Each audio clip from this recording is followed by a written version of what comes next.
Alright friends, how's it going? Mr. Dave here. We're going to have a spooktacular 2 lessons here. This may be coming to you after or before Halloween, but I think it'll be fun to dive into. Our first lesson, we're going to talk about the theremin. So we're going to jump right into it. I got a video for you here.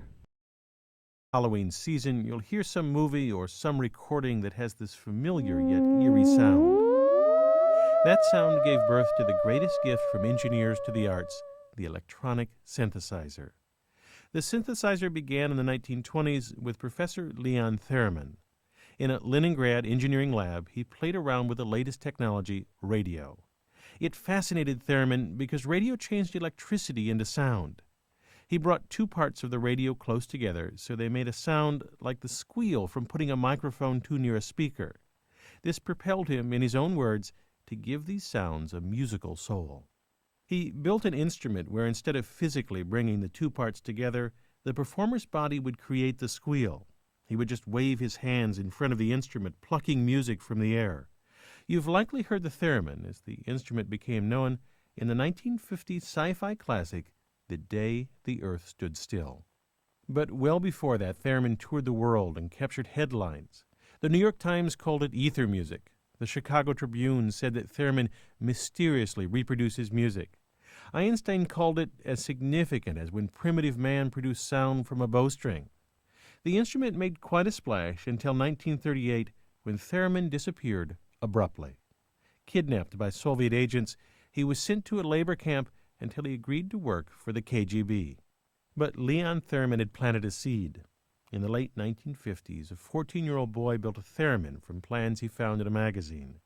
By age 20, he began making them commercially, selling enough to pay for his engineering education.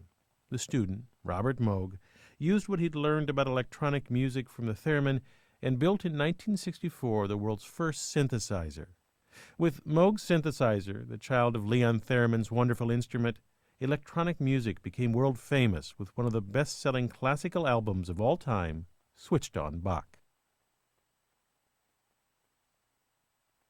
So let's learn about how the theremin works.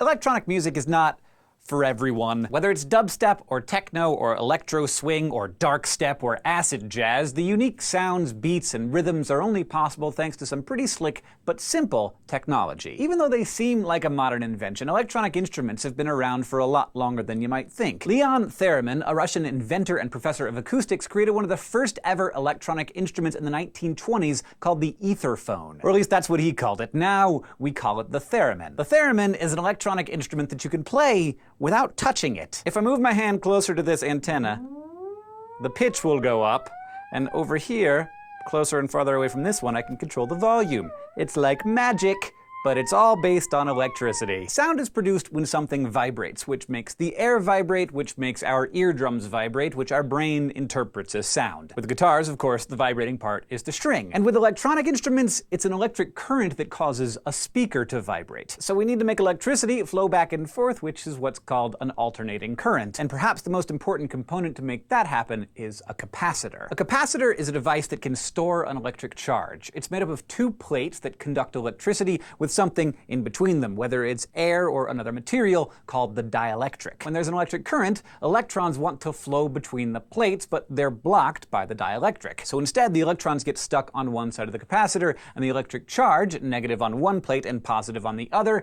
keeps building up. With the right setup, those stuck electrons eventually change directions and head down the wire to the other side of the capacitor. This pattern continues with the electrons going back and forth to create an alternating current that oscillates at a certain rate or frequency. And that's what's going on in a theremin. Sort of. The thing is, the theremin doesn't have a whole capacitor in it. Instead, the theremin just has one plate of the capacitor, which is this antenna here. The other plate of the capacitor is my hand. So the theremin and I, plus the air between us, work together to make a full capacitor, which means that I control the oscillations of the current. When I move my hand close to the antenna, the capacitor's plates are closer together, so it stores more charge, and the current oscillates at a lower frequency. And when I move my hand farther away, the capacitor capacitor's plates are farther apart. Here it stores less charge and the current oscillates at a higher frequency. Now this current has the ability to vibrate a speaker and create sound waves. But first there's one final obstacle we have to overcome. The current would have a frequency of around 250 kilohertz, which is way above what humans can hear. So we can't send the current straight to the speaker. Instead, the theremin does something called heterodyning. Heterodyning is when you mix two currents together in order to change their frequencies. In the theremin, we mix our oscillating current with another preset current. This one's being produced inside the theremin and can't be easily interfered with. During heterodyning, these currents mix together to produce a final current with a human-friendly frequency, typically within the range of a piano. As a side effect, this mixing process actually switches the order of the frequencies. Higher becomes lower, and lower becomes higher. So you'll notice that the speaker produces higher notes if your hand is closer to the theremin and lower notes if your hand is farther away. At long last, the current is ready to be amplified and sent to a speaker. The speaker then vibrates the air to make sound waves. A similar process happens with the volume control, except that the theremin converts frequencies into volume rather than pitch. And now you can make music without even touching an instrument. It's all possible with just a few simple electronic devices. Thank you for watching this episode of SciShow, which was brought to you by our patrons on Patreon, and thank you especially to Jay Bruns of NoJArt.com for lending us your theremin. If you want to help support our show, So there's a lot of history that goes in with the theremin. And you probably have heard it in a lot of scary movies, and in the last few years we've used the theremin to do the spooktacular in class. So I found a way that you guys can do that from home. So check this out. I sent in the discussion with the video is a link to this, the online theremin. And it works just like the real one. And this one's actually even cooler. You get cool that my theremin doesn't do.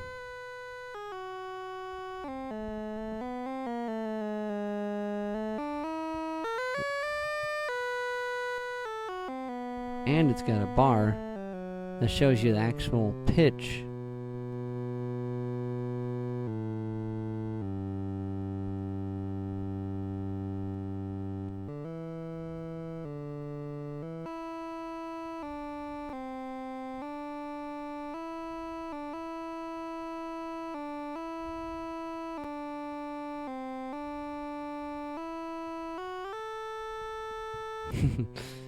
So have fun with it, guys. Check this out.